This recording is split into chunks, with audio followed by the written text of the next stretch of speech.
시작하기로 하겠습니다. 여러분들이 저와 만나서 그냥 행복한 시간이 됐으면 좋겠다는 생각을 하면서 제2강을 우리가 조금 전에 그 이 볼트만의 신학이 근본적으로 왜 문제가 되느냐라고 해서 세 가지. 하나는 그 신학자로서 구약을 잘 모른다라는 거. 구약을 잘 알아야 요한복음 전체가 구약적 배경 아래에서 완전히 절여져 있는 책이에요. 근데 그 잘 몰랐기 때문에 빈다는 거고. 두 번째는 우리 신학자들이 그동안에 주 1세기 내에서만 그냥 꼬짝꼬짝 하면서 그냥 그 어느 공동체에 속하느냐 이렇게 했는데 그게 아니고 인간의 삶이라는 건 어떤 뿌리가 있어요. 아주 오랜 뿌리가 있어요. 제가 박씨라고 하는 건 박씨에 대한 오랜 뿌리가 있잖아요. 그것처럼 어느 그 저자가 예를 들어서 글을 쓴다 그러면은 자기가 속해 있는 그 삶의 자리, 찌찐 레벤이라고 우리가 독일어로 표현하는데 그 뿌리를 인간은 어쩔 수가 없어요.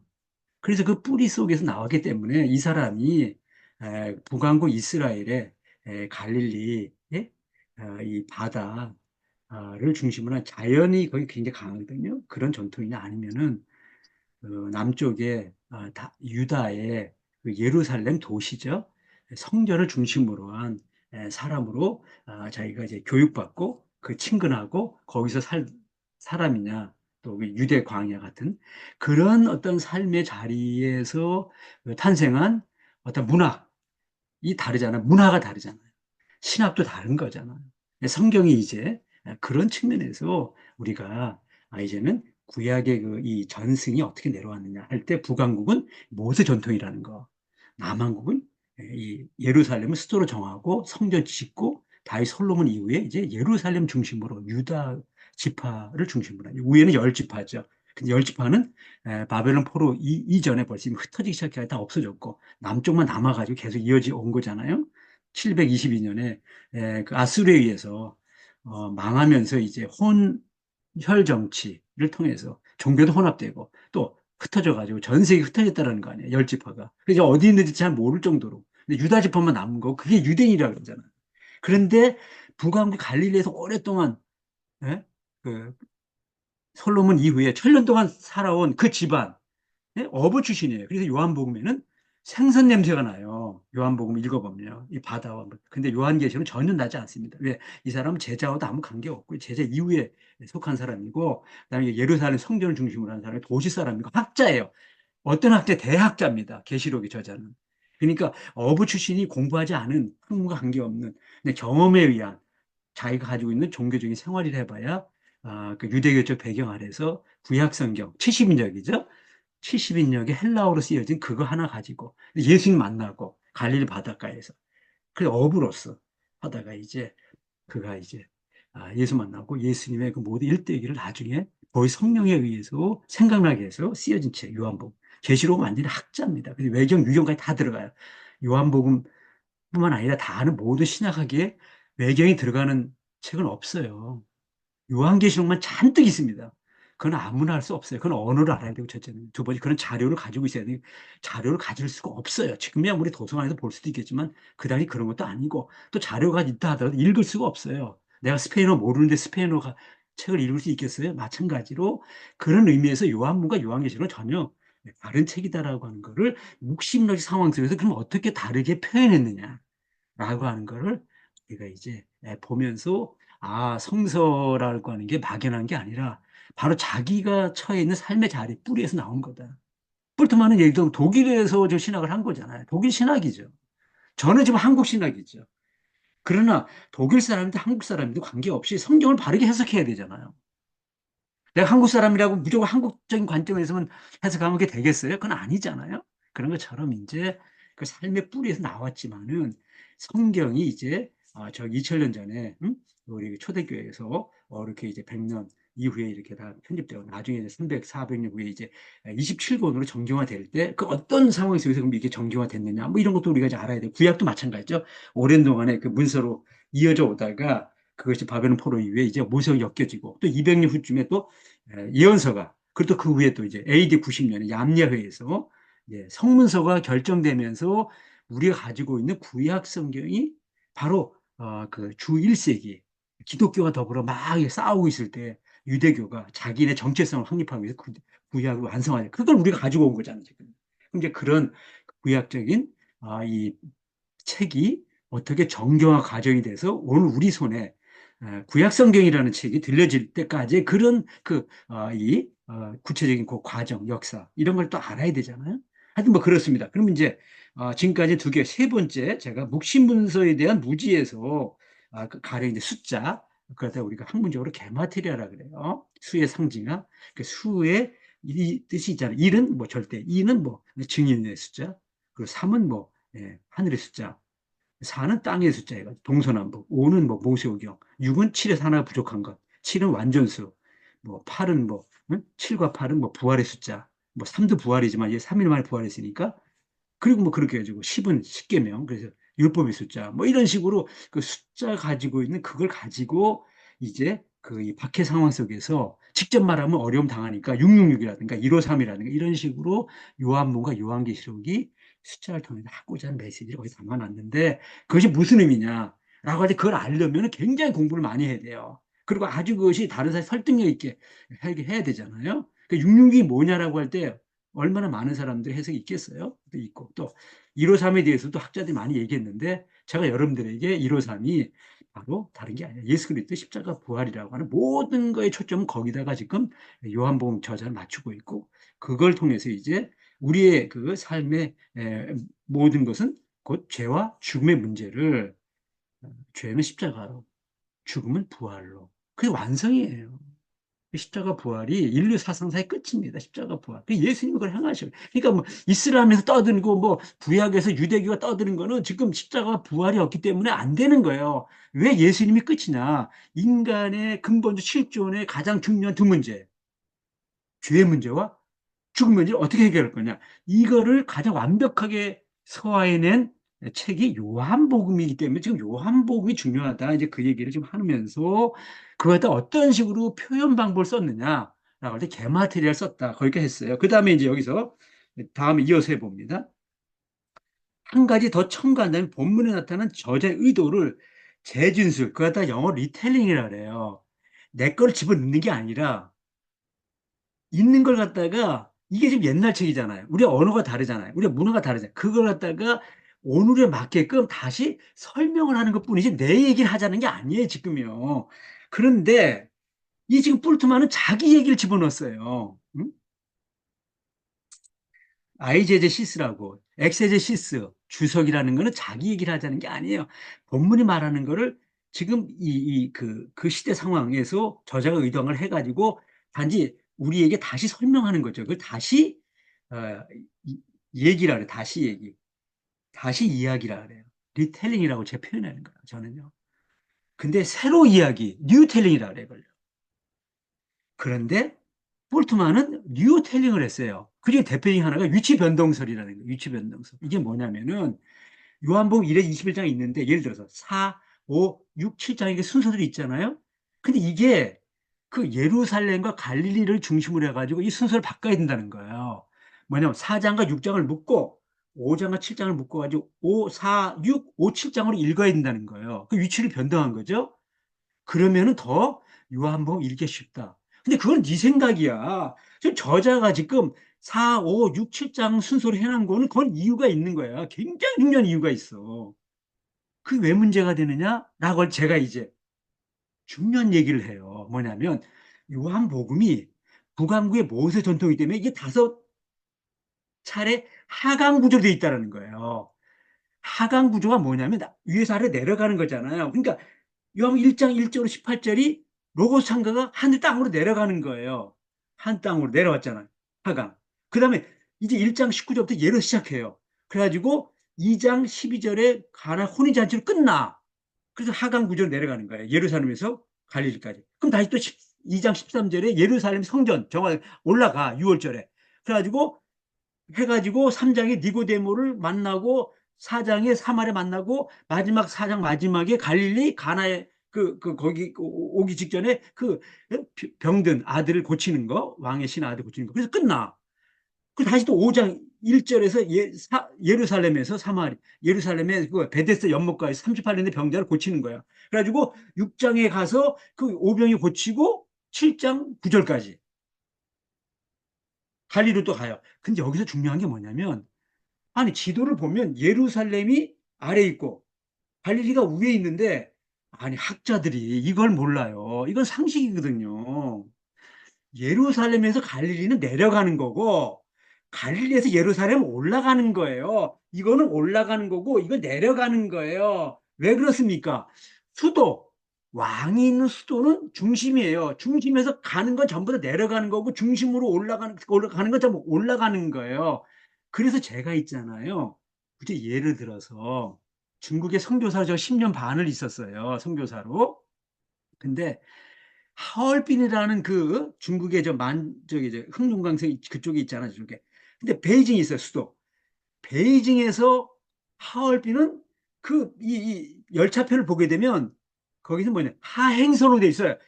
베이징이 아래에 있어요. 저기 흑룡강서 저쪽에 이 하얼빈은 북쪽에 있어요. 위에. 그러면 이거는 뭐냐면 내려가는 거예요. 왜? 수도에서 지방으로 가니까 내려가는. 하얼빈에서 베이징은 상행선이에요. 한자로 상행선을 써 있어요. 한자로요. 제가 말하는 게 아니에요. 그 인간의 상식인데, 아, 교수도 이걸 모르는 거예요. 아, 나 미치겠어요, 진짜. 예수님께서 예루살렘 여리고로 내려가다가, 여리고는 위에 있어요. 근데 내려가는 거예요. 여러분 요한복음 2장 13절에 6월절에 예수님이 예루살렘 올라가다가, 내가 말하는 게 아니에요. 올라가다 써 있는 거예요. 거기에. 예? 써 있어요. 엠마오로 내려가는 거예요. 위쪽에 있지만은 예루살렘에서 부활한 예수님 만나고 두 제자가 지금 예? 저기 엠마오로 가는데 그건 올라가는 길인데 내려간다고 그랬어요. 왜? 중앙에서 가는 건 다 내려가는 거예요. 이걸 알아야 이제 서울에서 평양은 내려가는 거고 평양에 서울은 올라오는 거예요. 부산에 서울은 올라오는 거예요. 서울에서 부산은 내려가는 거고요. 왜? 수도니까. 그래서 7장 10절부터 부활할 때까지는 예루살렘에 있다가 부활한 예수님이 예루살렘에서 21장 갈릴리로 내려와요. 그 제자를 만나는 거예요. 그리고 끝. 그 다섯 차 하강 구조돼 있어요, 이게요. 그러니까 이 지금 4, 5, 6, 7장에 장을 바꾸면 하강 구조가 깨져 버려요. 이걸 몰랐다는 거죠. 왜 하강 구조를 그린지 아세요? 이 저자는 갈릴리 사람이에요. 모든 거의 마지막은 갈릴리로. 그러면서 거기에 하나님의 사랑이 있는 거예요. 너희들이 사랑을 얘기할 때 너희들은 말이야, 뭐냐면, 인간은 말이야, 올라가는 거, 상승. 그래서 뭐, 승진해야 되고, 합격해야 되고, 승리해야 되고, 다 올라가는 거예요, 전부 다. 그걸 인간의 영광이라 그래요. 올라가는 거 전부 다. 근데 하나님의 사랑은 내려가는 거야. 하늘 내려놓고. 그래서 이 할아버지가 손자를 사랑해. 내리사랑이야. 진정한 사랑은 내리사랑이라는 거. 그 마지막에는 예수님이 뭐냐면 내리사랑의 마지막 결론은 뭔지 알아요?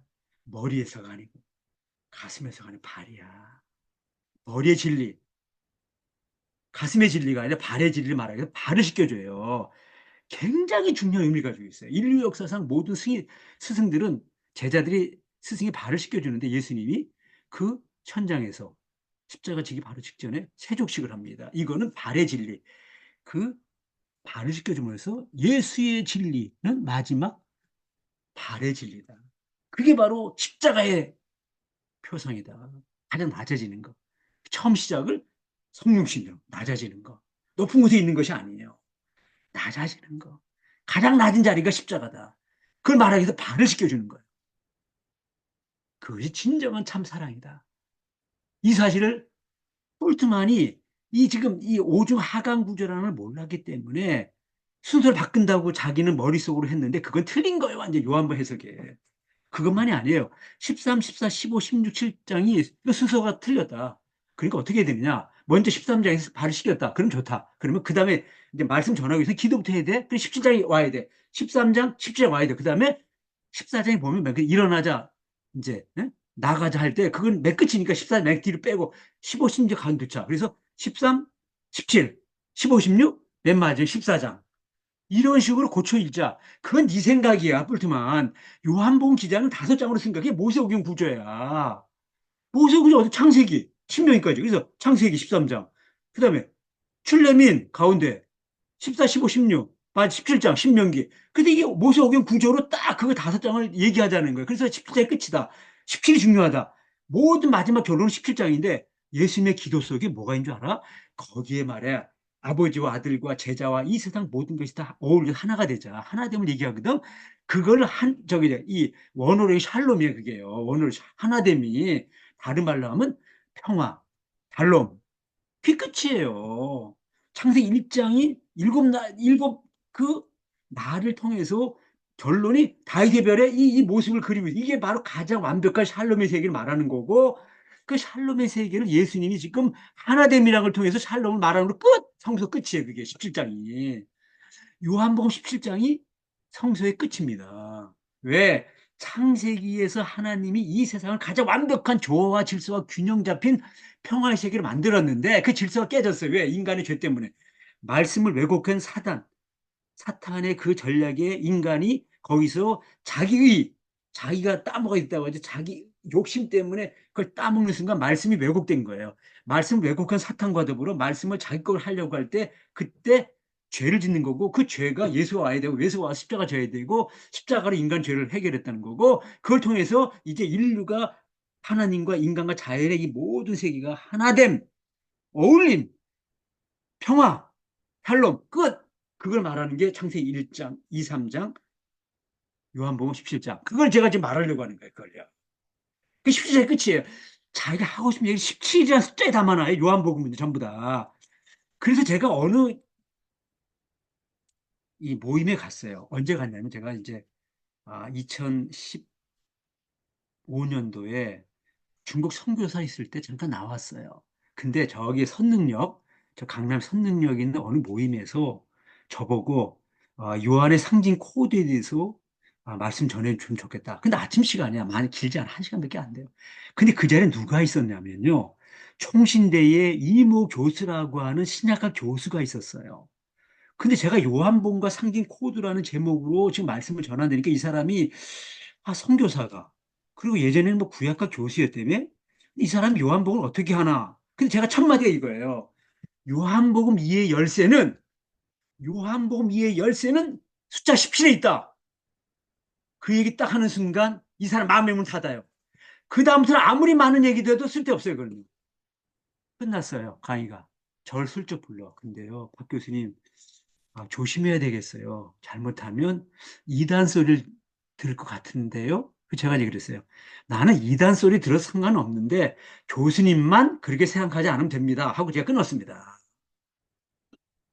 상징 코드가 뭐야? 지금까지 요한복음에 관련된 그 무수히 많은 학문적 책 속에 상징 코드라는 말은 난 처음 들었어.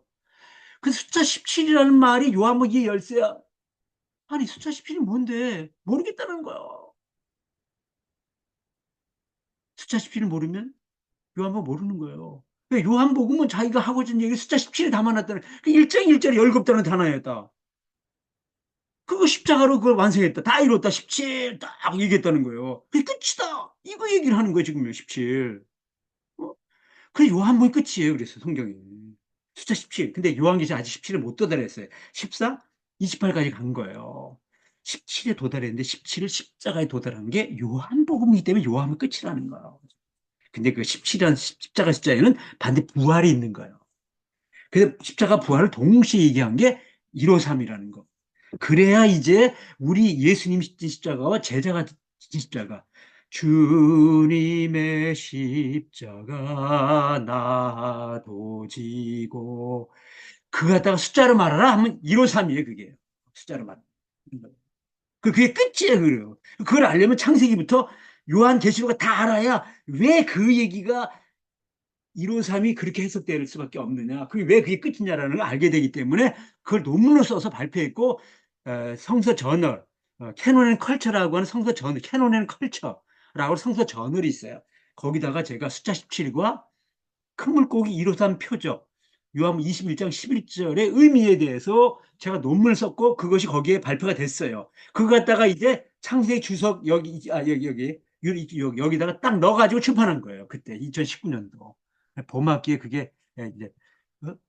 성하는 컬처에 그 논문이 실렸고 그거다 넣어가지고 냈어요. 그래서 이제 100페이지가 늘어났어요. 뒤에다가 그 이제 요한복음에 관련된 여러 가지 그림들. 왜냐하면 그림으로 그려야 돼요. 그래야지 알 수 있어요.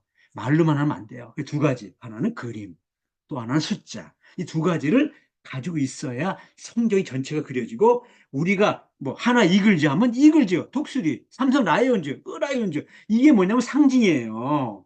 사자라는 라이온즈, 이글즈, 독수리 이런 식의 트윈스, 이런 식의 그 어떤 상징을 그 어떤 팀이 야구 프로야구 팀이 그 어떤 상징을 쓰는 게 바로 이런 이게 상징 가장 중요한 거 이게 이런 게 상징이에요. 이 상징 속에 모든 말하는 메시지가 다 들어있다라는 거예요. 그걸 네 가지 그림을 아까 얘기했어요. 다윗의 별, 메누라 구약, 신약이 십자가, 익투스 153. 그러니까 요걸 가지고 성경 전체의 그림과 숫자로 표현하는 내는 거예요. 그걸요. 자, 이렇게 해서 이제 하는데, 여러분이 그, 이제 그, 우리가 이걸 세 번째 꼭지라 그래요. 그, 여러분들에게 나눠줬던 그, 캐나다 총칙. 거기에 이 10쪽에서 12쪽에 보게 되면, 제3부 보충 자료 해가지고 요한복음 13장, 17장의 의미가 뭐냐라는 걸 자세히 거기 설명이 나요. 요한복음 13장, 17장 그게 끝입니다. 인류 역사의 모든 사상이 끝이에요. 그게. 그거 갖다가 제가 이제 책을 쓸 거예요. 이제 앞으로 3개월 후에. 그래가지고 원시 문명 가지고 우리나라 온 게 동인 문명이 서쪽으로 간 게 수메르 문명이거든요. 거기 시작돼가지고 인류 사상사에 해가지고 요한복음에 예수까지 와서 다항하에 요한복음 17장으로 딱 끝난다는 얘기를 써가지고 내년 2월 말 3월 초에 이제 학생들 강의용으로 그걸 쓰려고 지금 하고 있어요. 제가 그러니까 뭐 또 한번 여러분들하고 얘기를 또 그때 하기로 하고요. 지금 이제 그런 강의를 좀 한쪽에서 하고 있어요. 제가 다니는 피어슨 페이스 신학교에서 지금 한일 근대사 강의, 섭리사관으로 한일 근대사 강의하면서 지금 이런 얘기 좀 하고 있어요. 지금 다 그렇게 아시고 자 일단 넘어가죠. 그 유치 변동설이 잘못되는 거다. 요한문 전체가 오중 하강 구조 되어 있음을 인지하지 못하면서 비롯된 그의 패착이다. 실제로 서구에서 비서구로의 시대적 교회적 상황의 변화 때문에 콜럼버스의 아메리카 발견 1492년을 기준으로 지난 500여 년간의 역사는 서세 동점의 역사였죠. 그래요. 모든 것이 서구 중심적으로 해석되었고 신학도 마찬가지죠. 오늘날 교세를 보더라도 서구 그런데 오늘날 교세를 보더라도 서구보다 비서구가 더 활발하고 더 커지고 부흥하고 있죠. 오히려 지금 유럽은 굉장히 어려움지고 미국도 한국도 마찬가지. 점점 이제 어쨌든 뭐 힘들어지는데 아무튼 비서구가 더 많아요. 서구보다. 오늘날 서구 교회는 사실상 기독교의 공동화와 더불어 이슬람의 부흥으로 기독 문명 세계하기 어느 정도로 심각한 위기상에 처해 있다. 지난날 선교국에서 이제는 선교 대상국으로 전락한 것이 오늘날의 서구 세계. 제가요, 이 3주 후에 25일 날 11월 25일부터 17일 동안 왜 17일이냐? 십자가 숫자이기 때문에 제가 3년 전에 일본 17일 다녀왔어요. 전체를. 그리고 일본 선교 여행이라고 하는 책을 썼거든요. 이번에 제가 영국 갔다 와서 영국 비전 트립이랑 17일 동안 다녀온 걸 책으로 쓸 겁니다. 그러면서 뭘 보려고 하냐면 영국의 지금 영적 상황, 교회 상황을 보면서 2세기 전에는 해가 지지 않는 최고의 대영 제국이 있었는데 왜 이렇게 무너져 가고 있느냐 지금 그걸 좀 보려고 그리고 제가 영문학 제가 다음 학기 영문학을 제가 강의하려고 그래요. 다음 학기는 제가 문학 평론가거든요. 그래서 이제 영문학을 지금 강의하기 위해서 이제 영국 이번에 갔다 오고 나면 영문학 강의를 제가 합니다. 그리고 다음 달 12월 19일에는 기도학술원 그 양재에 있는 기도학술원에서 한강 작가 이번에 노벨 문학상 받았잖아요. 한강 작가를 기독교적 관점에서 비평하는 제가 이제 글을 제가 지금 써야 돼요. 그래서 25일 전까지 지금 쓰고 있어요. 그래서 이제 그거 써가지고 내가지고 그때 발표할 겁니다. 여행 갔다 와서 이제 19일 날, 12월 19일 날 한강 작가에 대한 기독교적 비평이라고 하는 글을 제가 써야 되기 때문에 지금 이제 쓰고 있는 중이고 여행 가기 직전까지 다 낼 거예요. 그걸 갔다 와서 이제 그걸 발표할 건데 아무튼 이제 지금 우리가 하고 있는 이런 그 모든 신학과 더불어 여러 통전적인 시각을 가져야지만이 어떤 우리가 세상을 보는 눈, 역사를 보는 눈, 성경을 보는 눈, 관점을 다르게 할 수 있다는 거죠. 지난 2000년 동안의 신학 역사는 서구 신학을 비서구 신학에서 이식한 역사였죠. 그러나 21세기 시대 상황은 모든 분야의 서구, 비서구를 패러다임 전. 그래서 지금 서구도 지금 꽉 막혔을 때에 그 통로, 이제 이 막혔는데 이거 도 어떻게 이제 풀어내야 되느냐라고 할 때 비서구가 오히려 서구에 전해줘야 돼. 왜? 저들은 자기 것으로 이제 막혀버리니까 탈주가 없으니까 동양으로 돌아와가 동양의 어떤 종교 이런 거에서 지금 막 열심히 뭔가 패러다임 전환을 찾으려고 노력하고 있는 중이죠, 지금. 근데 그런 상황이잖아요. 이는 신약보다 마찬가지다. 그런데 비서구 국가, 교회 중 가장 기독교 활발한 한국 신학도 지금까지는 서구 신학 이식도는 번안 신학이 지나지 않았다. 뭐 그거다가 그 전해주거나 그걸 번역해가지고 뭐 적당히 해가지고 뭐 내는 거죠. 그러나 이제 때가 무르익었다. 카이로스적인 때예요, 지금이요. 카이로스적이에요, 지금 완전히. K 컬처, K 한류 문화라는 거죠. 그래서 한국 신학의 세계화, 즉 한국 비서의 서구로의 방향이 필요하다. 이는 한류 문화, K컬처, 카이로적인 전환의 때에 세계화와 맥을 같이 하는 한류 문화가 드디어 이제 세계를 갖다가 지금 막 흔들고 있어요. K-팝, BTS, K-푸드, 김치, 비빔밥, 라면, 뭐 K-드라마, 대장금, K-스포츠, 손흥민, 뭐 이런 사람들. K-방산업, 우리가 뭐 조선업 해가지고. 우리가 막 지금 미국도 지금 막 우리 한국 없으면 꼼짝 못해 지금. 트럼프가 막 우리 한국을 갖다가 막 그냥 음, 강압적으로 뭐 해라 할 때 딱 그냥 응? 팔짱 끼고 그래? 한국이 한번 빠져볼까? 미국이 어떻게 돌아가나? 안 돌아가. 지금 전 세계에 한국이 없으면 좀 안 돌아갑니다. 왜? K 테크놀로지, 한국의 기술, 그다음에 K 조선업, 방산 이거가 지금 미국의 지금 이 산업계를 갖다가 중추 역할을 하기 때문에 한국 없으면 안 돼요. 우리 한국 떠나는 순간 지금 미국은 뭐예요? 스톱되는 거예요, 지금. 그런 정도로 우리가 좀 알아야 될 때가요. 이런 K 신학에도 우리가 해당된다는 거죠. 언제까지 서구 신학에 매여 있어야 하는가? 이제 저자의 요한학 시 3부작은 영문파는 한류 문화의 일환으로서의 K 신학의 위상을 신학계에 드러내는 계기가 될 것이다. 그래서 이제 끝으로 이제 그러면은 이 세 권의 요한학 시 3부작의 내용을 그럼 한번 뭘 써놓은 거냐? 그래서 한번 정리를 한번 해보려고 해요. 자, 보세요. 제1권 더 가스펠 온 존의 한글판은 제1부 해석의 틀과 제2부. 그러니까 요한복음을 해석하려면 해석의 틀이 있어야 되는데 이게 지금 905쪽짜리 책에다 처음에 낼 때에 천하제일지서라는 책인데 절반 450쪽이 해석의 틀이야. 해석을 어떻게 하느냐를 놓고 405쪽 했다니까요. 지난 죄송한 얘기인데 작년 11월 달 거간에 제가 잘 아는 우리 최성대 목사라는 분이 계셔요. 최성대 목사. 근데 이분의 친구가 조병수라는 교수가 있어요.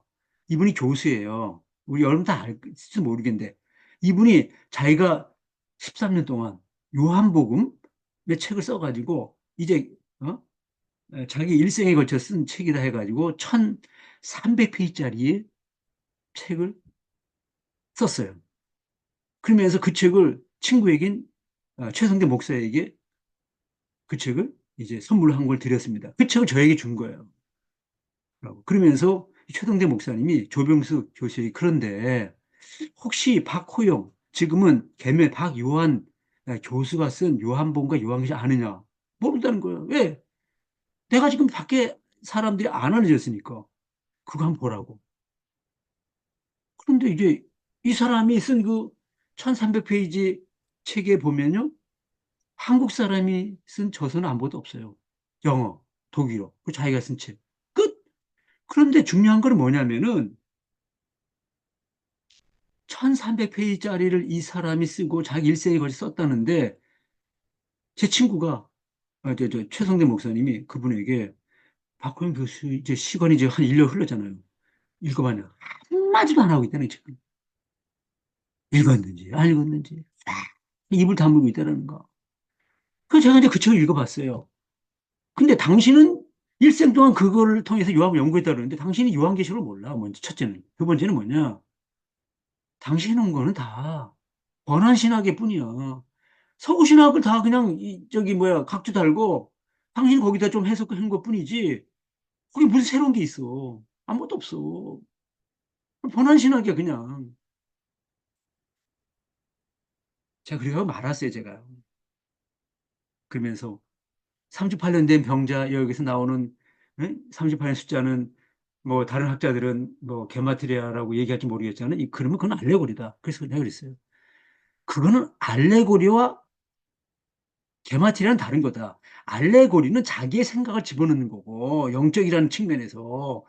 게마트리아는 그게 아니라 진리를 표현하기 한 방법으로 숫자를 사용한 거다. 그러면서 왜 38년이 게마트리아인 가를 아까 얘기했잖아요. 여러분들에게 설명했잖아요. 1년 동안 가나안 땅에, 아니, 1년 동안 광해 올 때까지 1년. 그리고 가드 반에 38년, 해명, 39년 돼. 거기 1이 있어야 돼, 1을. 1. 예수 그리스도가 있어야 돼요. 1이 없는 한국 병자는 유대교에 속해 있는 모습이고, 병자 곧 있는 거 1이 있어야 가나안 땅에 천국에 들어간다는 얘기다. 1이 있어. 그 얘기 제가 했잖아요. 자, 이제 다시 얘기해 보죠.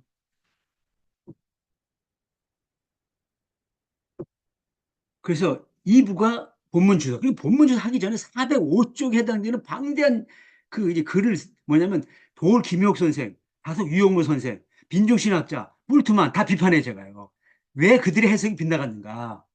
그리고 이제 제3의 종교계 텍스트로서 요한복음이 종교계의 텍스트다. 그걸 얘기를 하기 위해서 405쪽짜리. 그리고 요한복음이 묵시문서다. 근데 그동안 묵시문서라는 걸 몰랐다. 그러면서 공간복음과 요한복음이 왜 다르냐? 왜 요한복음이 어떻게 이게 탄생할 수밖에 없었는가? 그 예수를 만난 그 예수에 대한 사랑, 예? 이제 콜포스라고 하는 품, 예수의 품에 안겼다라는 그것이 결정적인 역할을 했고, 사랑을 체험했고, 뭐 등등 이렇게 얘기해가지고 그 공간본과 비교하고 또 동양의 그 이 다석 유영모 또 도울 김용호 그다음에 민주신학 그 김진호 목사의 요한복 그리고 이제 뿔트만 다 비판하고 그럼 왜 묵시문학이 돼야 되고 왜 제사 종교개혁이 해야 되고 그러니까 해 405쪽짜리를 써놓은 거예요.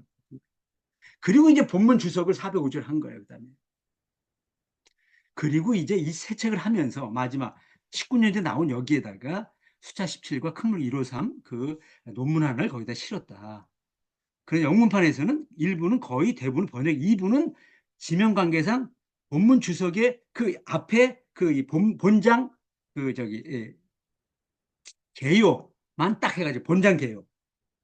그게 뭐냐면 1장, 21장, 2장, 20장 이런 식으로 해가지고 이 요한복음이 놀라운 책이에요. 뭐냐면 이 교차 대꾸가 돼 있는데 이 교차 대꾸가 하나 조직신학적인 주제별로 돼 있어요. 이게요. 그래서 이게 부활, 십자가, 교회론, 이건 성령론, 종말론, 기독교 윤리 뭐 이런 식으로 해가지고 이 짝을 이루는 그걸 갖다 거기다 배열을 해놨다는 게 이렇게요. 이게 기가 막힌 책입니다. 요한복음은요. 키아스무스 구조로 돼 있을 뿐만 아니라 1장 21장, 2장 20장, 3장 19, 18장, 4장 17장. 여러분 4장 사마리 여인의 책하고 17장 예수님의 대제사 기도가 무슨 뜻이냐? 그게 교회론이에요. 왜 교회론이냐? 여인이 사마리아 여인이 예수님을 만났어요. 만났어. 그럼 얘기를 막 하다가 이제 예수님이 그러잖아요. 남편을 불러와라. 막 얘기하다가 그다음에 이제 물 얘기하다가 남편을 불러와다 없습니다. 그러고 나서 여자가 그러는 거. 그런데요. 우리가 어디서 예배 드려야 돼요? 그래가지고 이제 마지막 얘기는 뭐냐면 예수님이 말씀하기를 진정으로 예배할 때가 온다. 그럼 하나님 여기 영과지 예배하라. 무슨 말이냐? 즉 여기서 지금 뭐냐면 물 가지고 소재하다가 물 가지고 얘기하다가 결론은 뭐냐? 예배 문제예요. 예배. 누구에게 예배를 드리는 게 참 예배냐. 두 번째, 내가 메시아라는 걸 딱 얘기하자마자 이 여자가 물통을 던지고 내가 만난 사람 와봐라. 그가 그리스도다 아니냐 해가지고 나가서 전도하는 거예요. 선교하는 거예요. 뭐냐면은 교회에 두 기둥이 있는데 하나는 뭐냐? 예배. 두 번째는 뭐냐? 모이는 교회에서 예배. 두 번째 흩어지는 교회에서 선교. 이게 교회예요, 교회.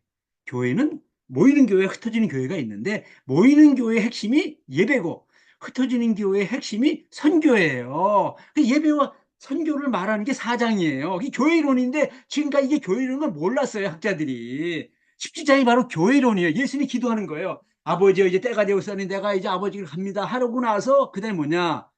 예배로서 거기 모인 공동체 사람이 너희는 거룩하게 이 안에서 거룩한 사랑 가운데 하나로 되어라 교회. 근데 너희가 나가서 다시 다른 사람 불러와라. 그게 선교예요. 그래서 17장이 교회와 교회로서의 모이는 교회, 예수님의 제자가 모이는, 그 다음에 나가서 다 데리고 와라.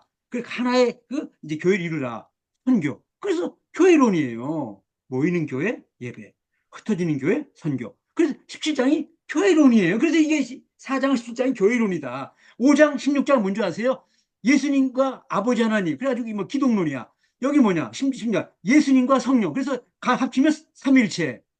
아버지와 아들, 아들과 성. 그래서 삼일체 말하는 거예요, 이게요. 겹쳐가지고요. 7장과 14장이 뭐냐? 성령론이에요. 그리고 그게 종말론이에요. 이제 이 6장과 이제 7장과 14장이 그런 식으로 전부 다 그게 주제별로 이게 다 엮어져 있다라는 거죠. 아, 놀라운 거예요. 진짜 요한복음 그냥 볼수록요. 진짜. 그래서 이제 그 얘기들을 이제 이 모든 주석권은 다 빼고 앞에 그 해석의 틀이 중요한 걸 하고 그 이제 이 본장 개요만 써놨어요. 그리고 이제 그 마지막 그 이제 숫자 17과 153 표적에 대한 논문 하나를 실어놨다는 거. 두 번째, 저자는 자신의 지난 40년 동안의 신앙생활 한 권의 책을 쓰기 위한 준비 과정의 훈련 기간이었다. 제가 40년 만에 신학 한 40년 만에 이 책을 쓰게 돼요. 1983년부터 신학을 했거든요. 그 이전에 제가 연세대학교 철학과 출신이에요, 제가요. 철학을 전공한 사람이거든요. 그리고 이제 신학에서 이제 구약학을 하게 됐고, 그리고 이제 학위를 받았는데, 그러고 나서 2012년도에 천하제일지서, 도올 김효 선생이, 이 공자의 논어가 천하제일지서라고 얘기할 때 아닙니다. 그건 허접한 책이에요. 요한복음 비교하면. 요한복음이 천하제일지서다. 이유는 이러이러하다. 13가지 관점에서 제가 써놨어요. 13가지 관점에서 제가. 왜 요한은 천하제일지서인가를 13가지 관점에서 써놨어요. 그런데 저자의 고백대로 이 책은 저자의 신앙과 신학, 학문과 경험 및 사상의 총체이자 장대한 역사, 철학, 신학이다. 이 책을 쓰기 위해 저자는 서양 철학, 제가 이제 철학과 그래서 헬레니즘을 했고 구약학, 헤브라이즘이에요. 이걸 전공했고 동양까지 열심히 연구해요. 그래서 도올 김옥 선생 책을 전부 다 읽었어요, 제가. 다섯 유영모 선생, 동양을 다 한 겁니다. 그다음 그다음 누구야 김응호 선생, 김응호 유명한 다섯 유영모, 김응호, 도올 김영호로 이어지는 이게 우리 동양학의 그 학자자 우리 한국에 김응호를 다 연구하고 그래야 그다음에 뭐 동학을 연구하고 예? 그다음에 뭐 이제 쭉 했죠. 그다음 등등. 그래야 이 책의 바탕이 되는 요한복음 관련 저서들을 계속 출판하였다. 요한복음 강해설교인 가막산의 두돌판. 이것도 얘기할 게 많은데, 강해설교, 넘어갑니다. 그 다음 요한복음의 재발. 나중에 이제 거기 이제 다음에 한번 기회가 되면 제가 어떻게 요한복음 연구하게 됐는가. 이거는 제가 죽음의 직전까지, 가막산이라고 하는 충청 북도 제천에 있어요. 또 우리 경기도 파주 이쪽에도 가막이 있는데 가막이 둘이 있어요. 가막산이. 근데 거기가 40일 기도하면서 제가 죽을 각오로 기도했어요. 그러면서 이게 요한복음 연구가 된 거야. 그러니까 그걸 알아야 이 사람 왜 구약 교수가 왜 요한복음 연구하게 되어 있는가라는 이제 계기가 있다라는 거. 근데 그걸 얘기하면 오늘 제단을 못하니까 거기까지 넘어가고 나중에 한번 시간 내 얘기하겠어요. 자세히. 그래서 이제 그걸 요한복음 재발견. 2007년 그리고 이제 2년 반 연구해가지고 그게 나왔어요. 그리고 요한의 천재성 또 2년 후에 그 상징 코드로 그리고 성경 개관에서 이게 묵시문서라는 걸 얘기를 하고 그래 2012년도에 드디어 950짜리 천하제일지서를 쓰고 이것이 쿰단 출판에 나오게 됐고 7년 후에 다시 지금의 여론 말하는 유래가 있던 요한복음을 100페이지 뒤에 늘리고 앞뒤에 조금 수정해가지고 낸 거죠. 2019년도에 유래가 요한복음. 저는 이 책을 통해 그동안 요한복음 그 가치를 제대로 평가받지 못했다 주장하면서 요한복음이야말로 그 어떤 책과도 비교가 안 되는 인류 역사 최고의 걸작품이다. 천하제일지서라고 역사를 한다. 이러한 주장을 입증하기 위해 저자는 기존의 모든 국외 학자들의 요한복음 이론 철저히 비판합니다. 아까 얘기했잖아요. 뿔트만부터 비판하고 다소 유영모, 도올 김yok 선생, 그다음에 김진호 민중신학자 다 비판합니다. 그리고 요한복음은 기본적으로 생존에 위협당하는 위기 상황의 산물, 묵시문서라는 거예요. 그거 갖다가 요한복음 전체가 거대한 암호 상징, 시크리트 코드예요. 시크리트 비밀 코드로 되어 있다는 거예요. 그거 갖다가 7개 상징 코드로, 숫자 상징 코드, 표적 상징 코드, 말씀 상징 코드, 말씀, 에고임이 구조상징 코드, 절기상, 지리, 인물. 그러니까 요한복음에서 인물, 예를 들어서 가룟유다. 그러면 가룟유다 6번 나와요. 왜? 1이 부족한 거예요. 가룟유다가. 요한복음이 가룟유다 6번 나와요. 1이 뭐냐? 예수 그리스도가 부족한 거예요. 가룟유다. 그러니까 예수 판 거예요. 가룟유다. 근데 도마는 7번 나와요. 우리가 지난 2000년 동안 도마는 의심 많은 제자로 알고 있었는데 도마에 대한 해석이 완전히 다른 거예요. 최고의 신앙 모델입니다. 그 도마가 7번 나와요. 정확하게. 완전수. 근데 왜 도마가 최고 신앙 모델이냐? 이걸 갖다 인물 상징 코드 통해서 얘기를 했어요. 왜? 요한복음 저자는 지금 아이러니 기법을 통해 가지고 예수님의 제자 가운데 부활을 가장 잘 믿는 사람 누굴까? 도마예요. 우리가 주와 함께 죽으러 가자. 부활장인 11장에 딱 등장합니다. 도마가. 그리고 도마가 나오는 구절이 공간복음에서는 이름 두 자밖에 없어요. 이름 두 자. 도마. 끝이야. 근데 여기서는 요한복음에서만 도마가 4차례 걸쳐서 7차례 걸쳐 나오는데 중요한 구절만 나와요. 근데 20장에 나오는 그걸 가지고 의심 많은 제자라고 지금까지 얘기했을 때 아니다라는 걸 제가 다 밝혔어요. 그런데 지금 21세기에 완전 도마가 뜨고 있어요, 지금 도마가. 뭐 도마 복음서는 도마 요한복음과 전혀 관계가 없는 책이지만 지금 도마가 한국에 왔다라는 얘기를 해가지고 얼마나 도마가 뜨고 있는지 아세요, 지금요, 도마가? 근데 한국에 왔는지 안 왔는지 그걸 떠나가지고 도마가 요한복음이 말하고자 하는 메시지는 최고 신앙의 모델로서 요한 공동체가 본받아야 될 최고의 신앙 모델이다 해가지고 7번 딱 써요, 완전수요, 도마가. 그리고 그걸 다 해석을 제가 했어요, 제가요. 지금까 해석을 많이 바꿨습니다. 요한복음에 나오는 모든 인물들은 그냥 인물을 쓰는 게 아니라 배역을 맡기는 거지. 감독이 가룟유다, 너는 배신과 불신앙의 아이콘, 모델이다. 3명의 마리아, 막달라 마리아, 부활 증인의 모델. 예수님의 어머니 마리아, 순종의 모델. 나사렛 누이 마리아, 헌신의 모델. 빌립 안드레, 중개자의 모델. 베드로, 신앙, 순교의 모델. 지금 요한복에 나오는 모든 인물들은 전부 다 이 감독이 지금 배우에게 캐스팅을 맡겨요. 너는 이 역을 하라. 요한복음 다 이 인물들이 그냥 역사적 사실 여부 아무 관계가 없이 그 인물을 통해서 지금 말하고자 하는 배역을 맡겨가지고 코드를 사용하고 있는 거예요, 지금. 아. 그 인물 상징 코드를 알아야 요한복음에서 나오는 모든 인물들의 그 관점은 전부 다 코드 속에 있는 거예요. 전부 다.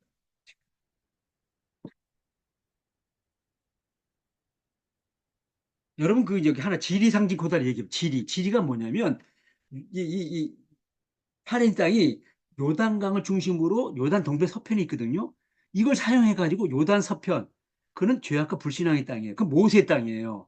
세모세의 땅, 여호수아가 가나안 땅에 들어오는 것처럼 요 동편은 세례요한 모세의 땅이고, 그러니까 요거는 아직 미완성의 땅이고, 여기 들어올 때 구원의 땅이에요. 그게 가나안 땅이에요. 근데 요단강 동편과 서편을 나눠요. 요한복음은요. 이런 걸 알아야 지금 요한복음을 이해할 수가 있는 거예요. 그리고 요한복음 서쪽에 또 둘로 나눠요. 유대 땅과 갈릴리 땅 딱 나눠가지고, 유대 땅은 불신앙의 땅, 북쪽에 갈릴리는 신앙의 땅. 근데 또 이 신앙의 땅 가운데 이 북쪽에 이 갈릴리 땅 가운데 가나와 가버나움 또 나눠요. 가버나움 불신앙의 땅, 가나는 신앙의 땅. 이렇게 딱 나눠가지고 지리 상징 코드를 사용하고 있는 거예요. 이런 걸 알아야 지금 요한복음이 지리상징 코드도 뭘 말하느냐? 절기상징 코드 굉장히 중요합니다. 요한복음이 절기라는 말, 헤오르테 17에서 사용해요. 예수님이 절기를 완성했다라는 17이라는 숫자는요, 1천, 아니, 보세요. 15,922개의 단어 가운데 절기라는 헤오르테를 10번 딱 써요. 이상 이유가 다 있는. 근데 글을 쓰려면 얼마나 오랜 세월이 걸리겠어요. 이걸 갖다가 숫자 전부 다 맞추려니까. 그래서 요한복음 저자가 일생 동안 쓴 책이 이게요. 일생 동안 걸려 쓴 책이 한 권. 이거 한 권 이해 쓸 수가 없어요. 요한복음이라는 책이냐 그런 책이에요, 지금요. 숫자 다 세가면서. 야, 기가 막힌 책입니다, 이거는. 연구하면 연구할수록 진짜 이건 감탄할 수밖에 없는 책이 요한복음이에요.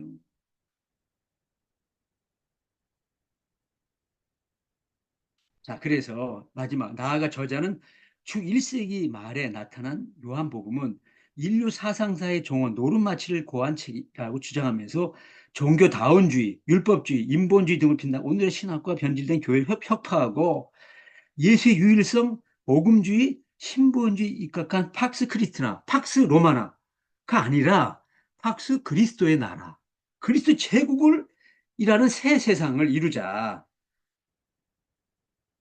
두 번째 책, 레빌레이션은 영문판 또는 지명관계상 많은 부분을 생각 번역한 이 책의 특징은 요한계시록을 요한복음에 비추어 보는 비교 방식으로 책을 집필했다는 거죠. 아까 얘기했어요. 비교 방식으로 하지 않으면 알 수가 없다라는 거죠. 비교 방식 택한 이유는 두 문서 공통된 요한. 그냥 요한이에요. 아니, 제가요, 이름을 개명하면서 제가요, 저기 카톡에 도대체 이 요한이라는 이름이 얼마나 많이 나올까라고 봤어요. 우리나라에 지금요, 요한이란 수백 명이에요. 근데, 그럼 박요한이라고 하는 이름은 얼마나 나올까? 박요한 목사부터 얼마나 많은지 몰라요, 박요한 목사. 나 깜짝 놀랐어요. 저를 얘기하면, 어떻게 얘기해야 되냐? 전 대전신대 구약학 교수 앞에 딱 써야지만 저가 되는 거예요. 그 앞에 그냥 요한 쓰면 누군지 몰라. 그다음 박요한도 몰라. 엄청나게 많아요. 여러분 요한계시록에 이름이 있어요? 없어요. 요한 던져놓은 거예요. 요한이라는 건 저희 여자를 마리아의 마리아. 마리아가 얼마나 많습니까? 여자는 다 마리아, 남자는 요한. 아니면 야고보, 아니면 뭐 비슷한 뭐 빌리, 뭐 이런 식으로 뭐 대충. 그게 누구냐를 따져봐야 되는 거예요. 요한복음은 이름 없어요. 거기에 나오는 요한은 세례 요한을 말하는 거예요. 요한복음에는요. 요한 없어요. 그래서 대신으로 뭐냐 가명성으로 이제 왜 이게 박해 상황에서 이름만 박힘 다치니까 예수께서 사랑하는 제자, 애제자라고 부르죠. 그렇게 쓰는 거예요. 자기 이름 안 씁니다. 자기 이름은 다쳐요. 이런 걸 아셔야 되거든요. 그러니까 근데 요한이라는 이름의 문서예요. 그래서 이 문서란 점에 그렇지만 보다 근본적 이유는 요한복음 외견상 공간문과 같은 전지문학이다. 예수님의 일대기된 문서이다. 그렇지만 내용상으로 그 다음 페이지 내용상으로는 요한계시록 같은 묵신물 속한다는 거다. 그걸 갖다가 제가 이제 밝혔잖아요. 거의 같은 시대, 주 90년대에 로마 황제의 기도의 박해라는 묵시문 상황에서 두 문서는 철저히 묵시 문서의 특징인 암호 상징, 시크릿 코드예요. 상징 코드를 사용하고 있다. 다만 암호 상징을 사용하고 있어서 요한계시 노출기법. 그러니까 7777. 요한계시록은 7이라는 숫자, 7이라는 숫자를 60회나 쓰고 있어요. 근데 요한복음 딱 한 구절.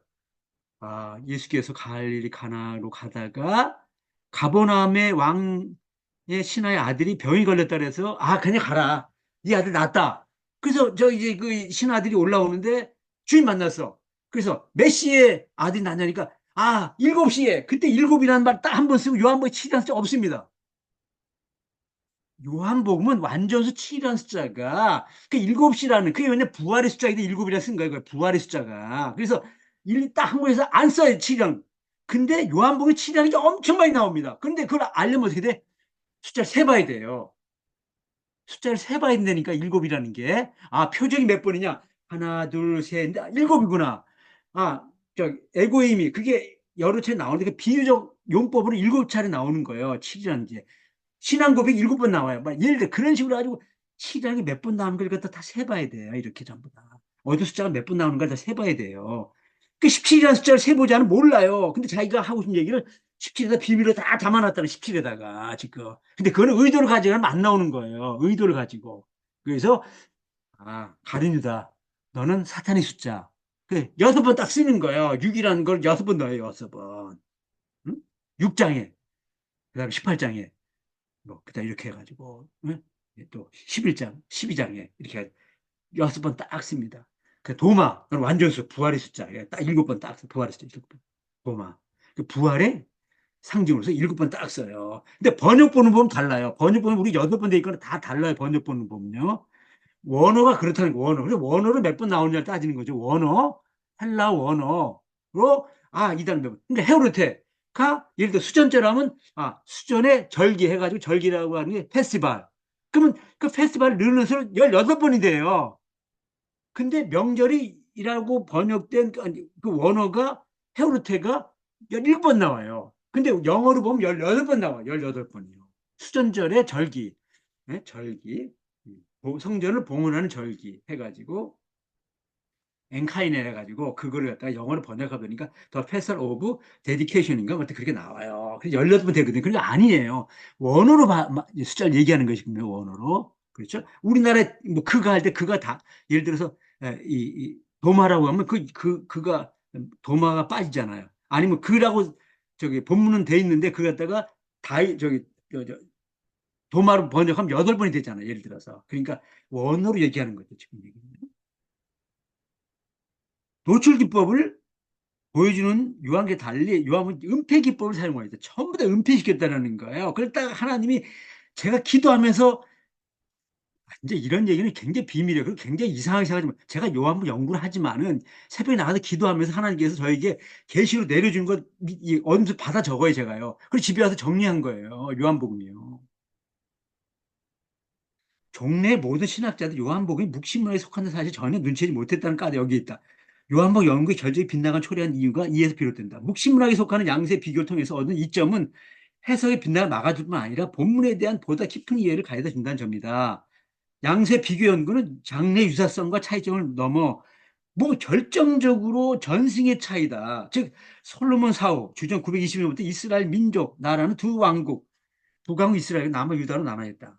그 분열 이후 주 1세기까지 계산한 무려 1천년이 넘는 기간이 된다. 이것이 말하는 바는 양국의 극명한 전승의 차이를 가져왔다. 그렇죠. 1년, 1천년 동안 문화가 달라지는 건데요. 그러면서 북쪽은 모세 전통, 남쪽은 다윗 전통이에요.